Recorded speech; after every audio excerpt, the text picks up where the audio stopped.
Sarap niya guys. Pag pupunta tayo sa Highland Valley, I suggest mag-take out kayo nito.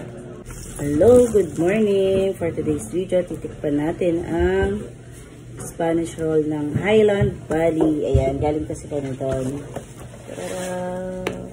Maganda rin packaging, no? Ito yung Christmas packaging nila. And then, ito yung Spanish roll. Taste na natin. Bali sa isang box nila may 12 pieces. Pero nabawasan na namin siya eh. Nagkakape kami ng aking sister. And then, meron tayo ditong coffee. Sasibago ko siya inilagay. Okay ko ka na. Yan ito. Marami nagsasabi na masarap daw ang Spanish bread ng Highland Valley. So, $4.95 isang box. And taste natin kung masarap talaga.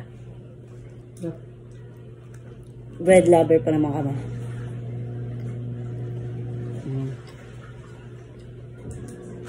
Ang sarap.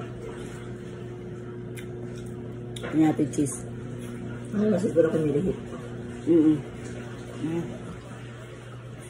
Sarap nga. Sarap.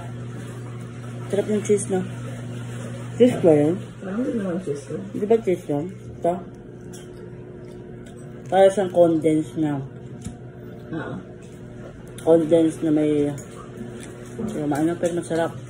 Kala ko cheese siya.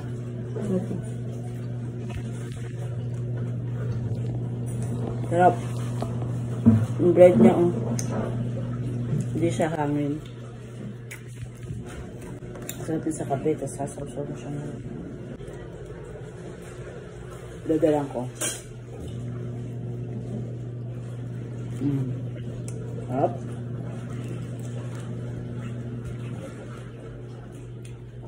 Sarap niya guys. Pag pupunta tayo sa Highland Valley, I suggest mag-take out kayo nito. Or bumili kayo pang kain nyo. Pero for me, hindi siya yung parang dadayuhin mo para bumili. Pero pag andun, must try siya. Kasi medyo malayo din siya sa ano mo.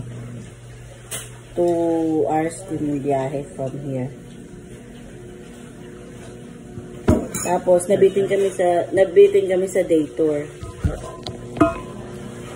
Maganda talaga doon mag-overnight talaga. Sarap.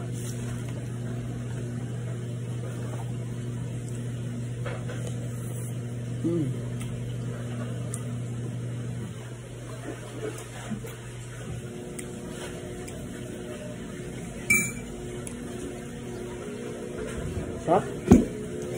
Sabi na natin to. Sa bahay to eh. Bye-bye.